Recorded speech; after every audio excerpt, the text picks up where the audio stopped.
أعوذ بالله من الشيطان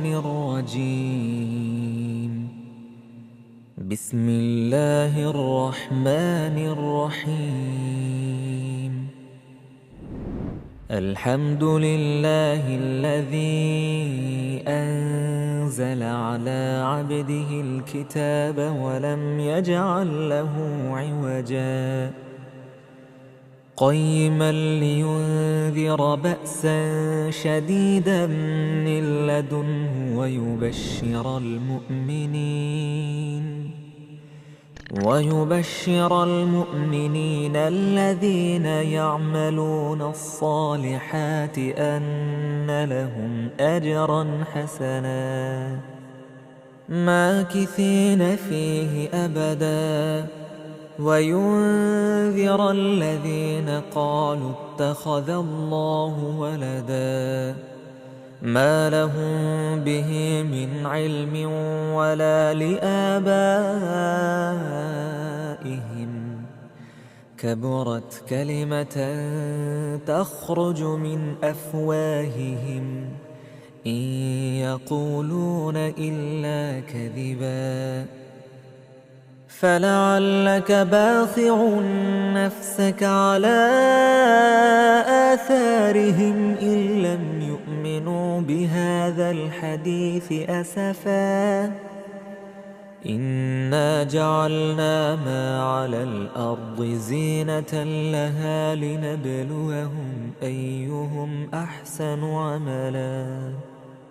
وإنا لجاعلون ما عليها صعيدا جرزا أم حسبت أن أصحاب الكهف والرقيم كانوا من آياتنا عجبا إذ أوى الفتية إلى الكهف فقالوا ربنا آتنا من لدنك رحمة وهيئ لنا من أمرنا رشدا فضربنا على آذانهم في الكهف سنين عددا ثم بعثناهم لنعلم أي الحزبين أحصى لما لبثوا أمدا نحن نقص عليك نبأهم بالحق إنهم فتية آمنوا بربهم وزدناهم هدى وربطنا على قلوبهم إذ قاموا فقالوا ربنا رب السماوات والأرض لن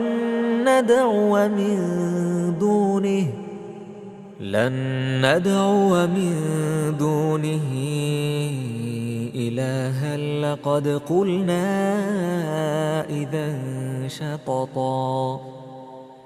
هؤلاء قومنا اتخذوا من دونه آلهة لولا يأتون عليهم بسلطان بين فمن أظلم ممن افترى على الله كذبا وإذ اعتزلتموهم وما يعبدون إلا الله فأووا إلى الكهف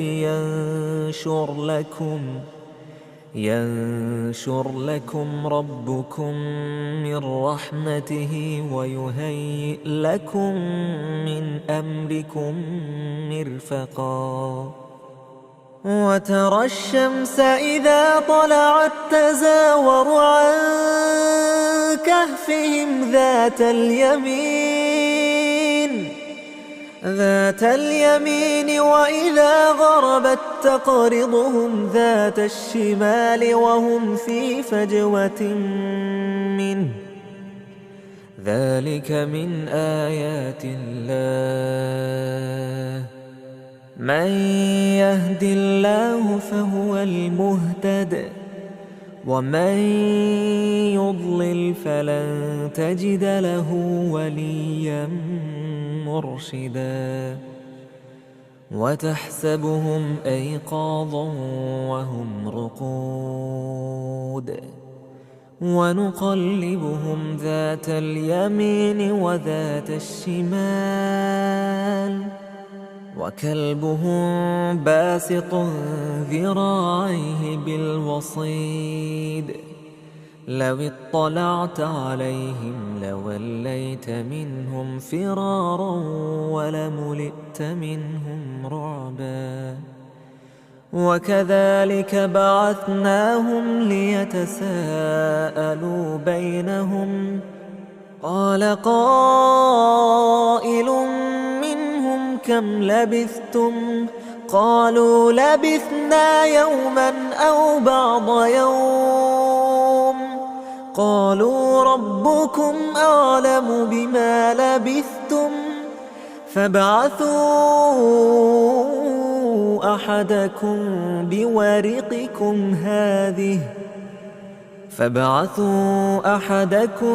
بورقكم هذه إلى المدينة فلينظر أيها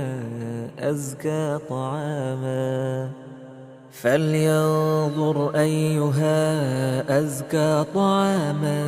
فليأتكم برزق منه وليتلطف ولا يشعرن بكم أحدا إنهم إن يظهروا عليكم يرجموكم أو يعيدوكم في ملتهم ولن تفلحوا إذا أبدا وكذلك أعثرنا عليهم ليعلموا أن وعد الله حق وأن الساعة لا ريب فيها إذ يتنازعون بينهم أمرهم فقالوا ابنوا عليهم بنيانا ربهم أعلم بهم قال الذين غلبوا على أمرهم لنتخذن عليهم مسجدا سيقولون ثلاثة رابعهم كلبهم ويقولون خمسة سادسهم كلبهم رجما بالغيب ويقولون سبعة وثامنهم كلبهم قل ربي أعلم بعدتهم ما يعلمهم إلا قليل فلا تمار فيهم إلا مراء ظاهرا ولا تستفت فيهم منهم أحدا ولا تقولن لشيء إني فاعل ذلك غدا إلا أن يشاء الله واذكر ربك إذا نسيت وقل عسى أن يهديني ربي لأقرب من هذا رشدا ولبثوا في كهفهم 300 سنين وازدادوا 9 قل الله أعلم بما لبثوا له غيب السماوات والأرض أبصر به وأسمع ما لهم من دونه من ولي ولا يشرك في حكمه أحدا واتل ما أوحي إليك من كتاب ربك لا مبدل لكلماته ولن تجد من دونه ملتحدا واصبر نفسك مع الذين يدعون ربهم بالغداة والعشي يريدون وجهه ولا تعد عيناك عنهم تريد زينة الحياة الدنيا ولا تطع من أغفلنا قلبه عن ذكرنا واتبع هواه وكان أمره فرطا وقل الحق من ربكم فمن شاء فليؤمن ومن شاء فليكفر إنا أعتدنا للظالمين نارا أحاط بهم سرادقها وإن يستغيثوا يغاثوا بماء كالمهل يشوي الوجوه بئس الشراب وساءت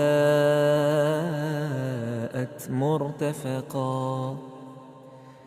إن الذين آمنوا وعملوا الصالحات إنا لا نضيع أجر من أحسن عملا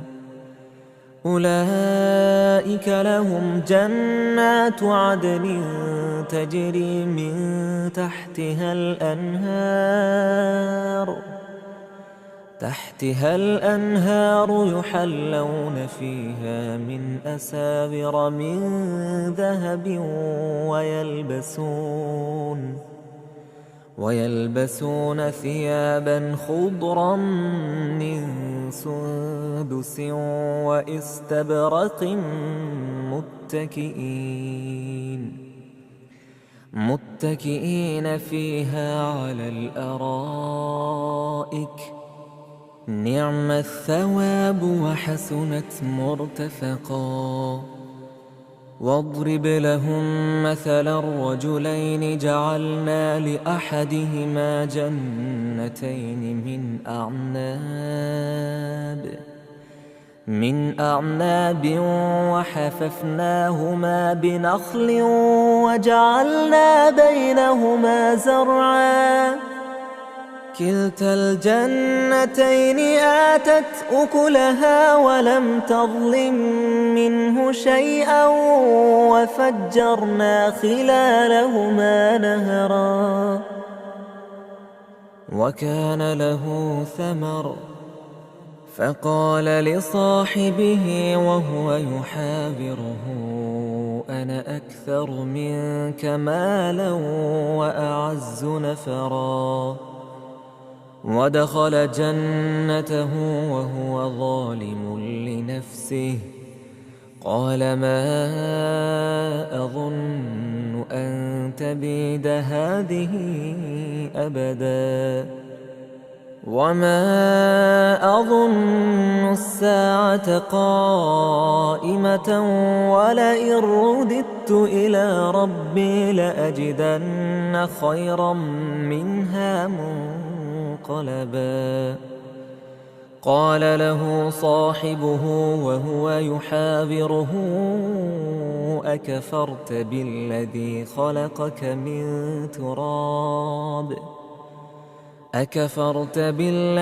خلقك من تراب ثم من نطفة ثم سواك رجلا لكن هو الله ربي ولا أشرك بربي أحدا ولولا إذ دخلت جنتك قلت ما شاء الله لا قوة إلا بالله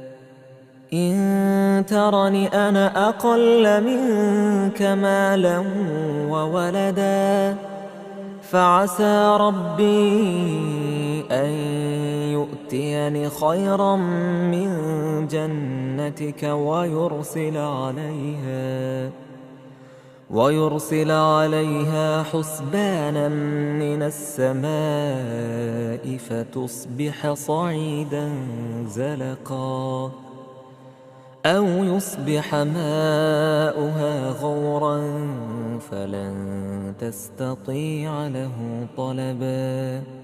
وأحيط بثمره فأصبح يقلب كفيه على ما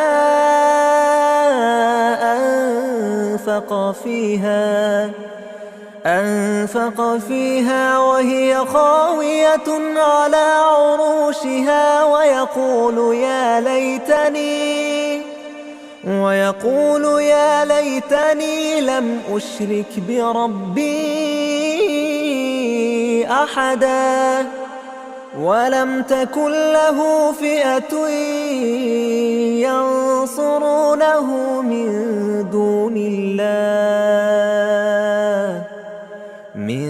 دون الله وما كان منتصرا هنالك الولاية لله الحق هو خير ثوابا وخير عقبا واضرب لهم مثل الحياة الدنيا كماء أنزلناه من السماء فاختلط به نبات الأرض فأصبح هشيما تذروه الرياح وكان الله على كل شيء مقتدرا المال والبنون زينة الحياة الدنيا والباقيات الصالحات خير عند ربك ثوابا وخير أملا ويوم نسير الجبال وترى الأرض بارزة وحشرناهم فلم نغادر منهم أحدا وعرضوا على ربك صفا لقد جئتمونا كما خلقناكم أول مرة بل زعمتم أن لن نجعل لكم موعدا ووضع الكتاب فترى المجرمين مشفقين مما فيه ويقولون يا ويلتنا ما لهذا الكتاب لا يغادر صغيرة ولا كبيرة إلا أحصاها ووجدوا ما عملوا حاضرا ولا يظلم ربك أحدا وإذ قلنا للملائكة اسجدوا لآدم فسجدوا إلا إبليس كان من الجن ففسق عن أمر ربه أفتتخذونه وذريته أولياء من دوني وهم لكم عدو بئس للظالمين بدلا ما أشهدتهم خلق السماوات والأرض ولا خلق أنفسهم وما كنت متخذ المضلين عضدا ويوم يقول نادوا شركائي الذين زعمتم فدعوهم فلم يستجيبوا لهم وجعلنا بينهم موبقا ورأى المجرمون النار فظنوا أنهم مواقعوها ولم يجدوا عنها مصرفا ولقد صرفنا في هذا القرآن للناس من كل مثل وكان الإنسان أكثر شيء جدلا وما منع الناس أن يؤمنوا إذ جاءهم الهدى ويستغفروا ربهم إلا أن تأتيهم سنة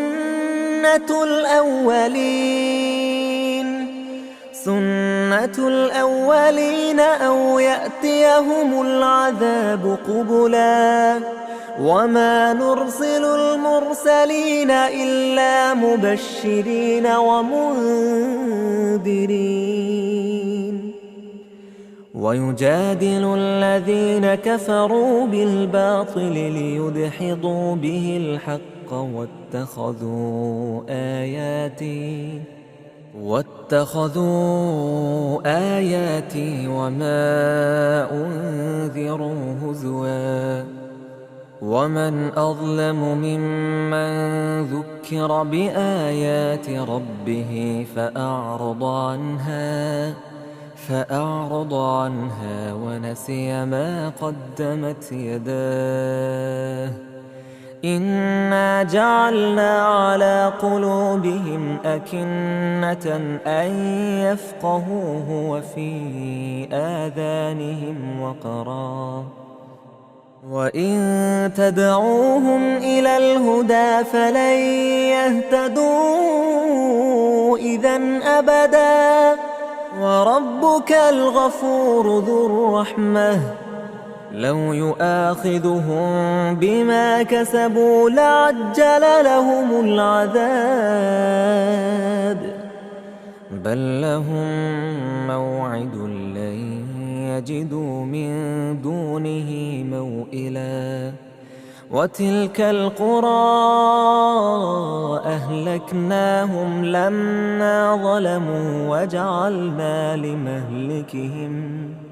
وجعلنا لمهلكهم موعدا وإذ قال موسى لفتاه لا أبرح حتى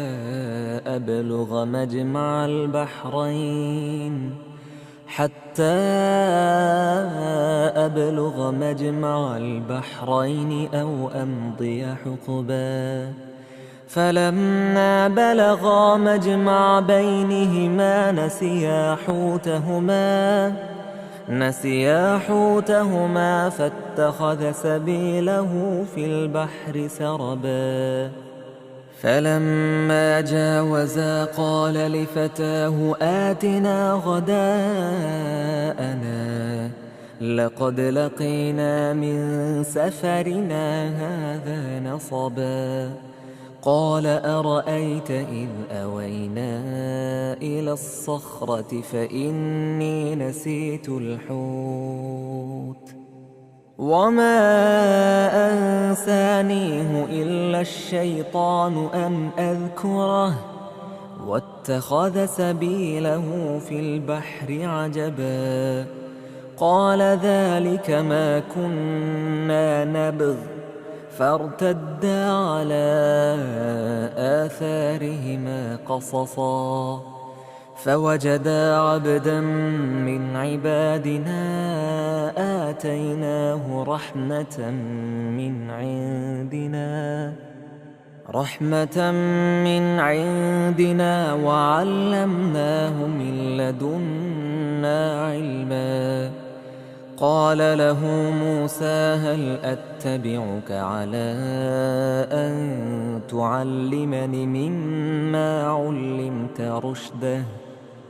قال إنك لن تستطيع معي صبرا وكيف تصبر على ما لم تحط به خبرا قال ستجدني إن شاء الله صابرا ولا أعصي لك أمرا قال فإن اتبعتني فلا تسألني عن شيء حتى أحدث لك منه ذكرا فانطلقا حتى إذا ركبا في السفينة خرقها قال أخرقتها لتغرق أهلها لقد جئت شيئا إمرا قال ألم أقل إنك لن تستطيع معي صبرا قال لا تؤاخذني بما نسيت ولا ترهقني من أمري عسرا فانطلقا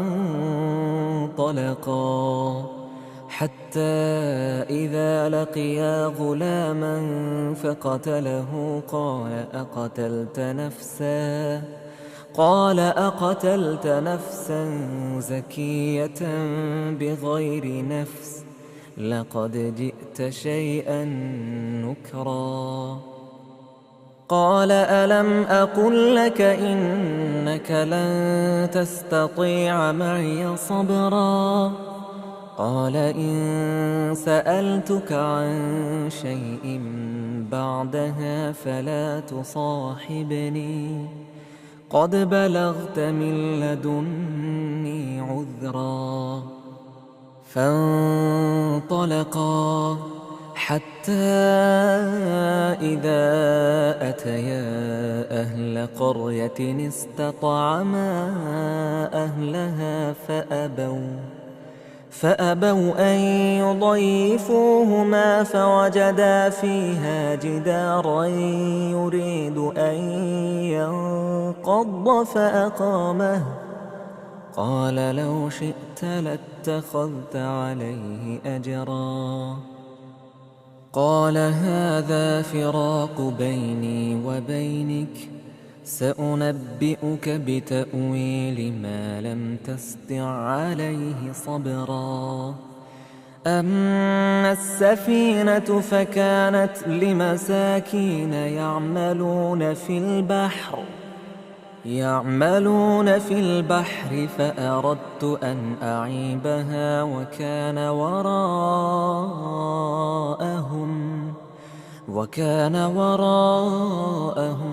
ملك يأخذ كل سفينة غصبا وأما الغلام فكان أبواه مؤمنين فخشينا أن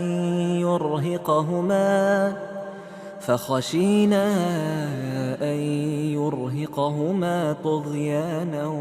وكفرا فأردنا أن يبدلهما ربهما خيرا منه زكاة وأقرب رحما وأما الجدار فكان لغلامين يتيمين في المدينة وكان تحته كنز لهما وكان أبوهما صالحا فأراد ربك أن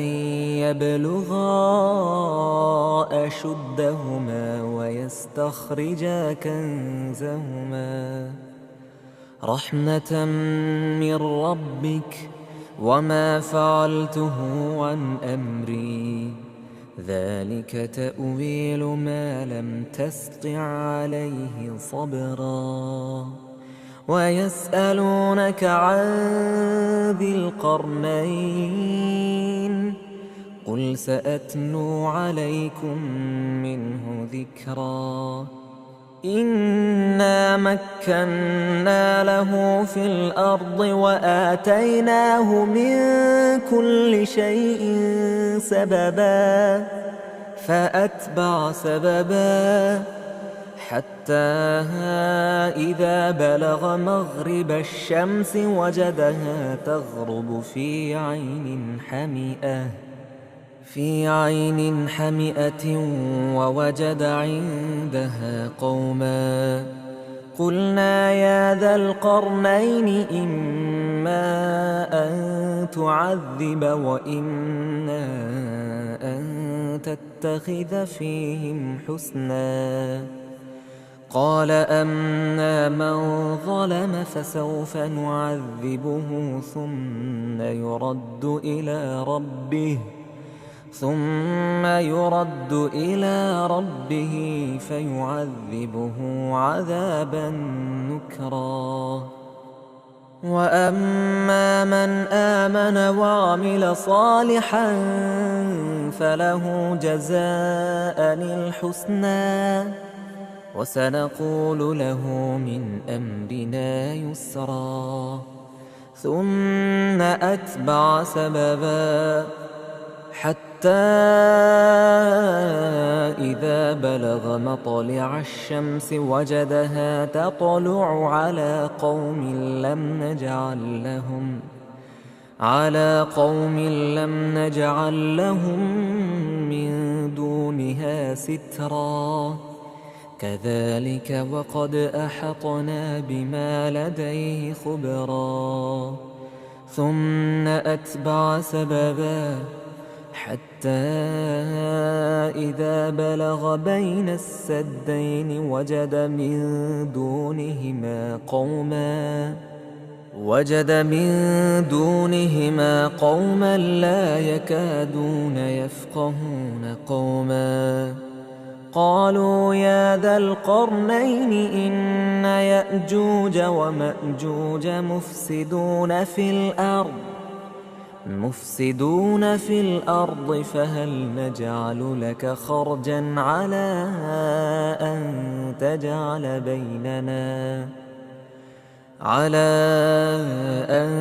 تجعل بيننا وبينهم سدا.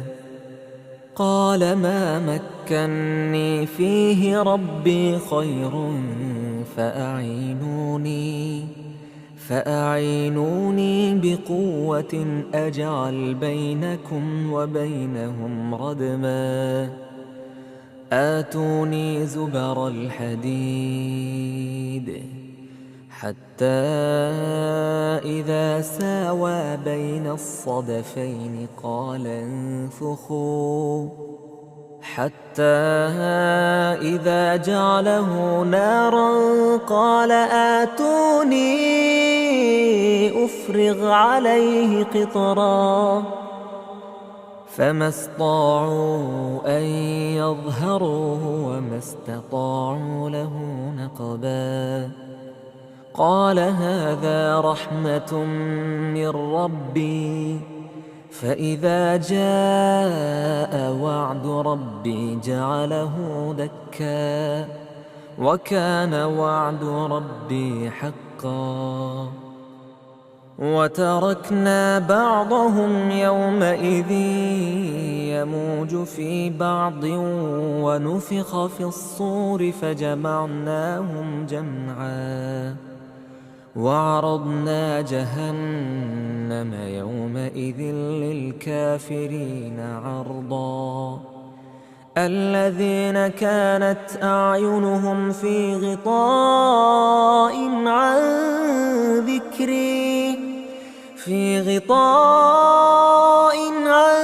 ذكري وكانوا لا يستطيعون سمعا. أفحسب الذين كفروا أن يتخذوا عبادي من دوني أولياء إنا أعتدنا جهنم للكافرين نزلا. قل هل ننبئكم بالأخسرين أعمالا الذين ضل سعيهم في الحياة الدنيا وهم يحسبون أنهم يحسنون صنعا. أولئك الذين كفروا بآيات ربهم ولقائه فحبطت أعمالهم فلا نقيم لهم يوم القيامة وزنا. ذلك جزاؤهم جهنم بما كفروا واتخذوا آياتي ورسلي هزوا. إن الذين آمنوا وعملوا الصالحات كانت لهم جنات الفردوس نزلا خالدين فيها لا يبغون عنها حولا قل لو كان البحر مدادا لكلمات ربي لنفد البحر قبل أن تنفد كلمات ربي ولو جئنا بمثله مددا قل إنما أنا بشر مثلكم يوحى إلي أنما إلهكم إله واحد فمن كان يرجو لقاء ربه فليعمل عملا صالحا ولا يشرك بعبادة ربه أحدا.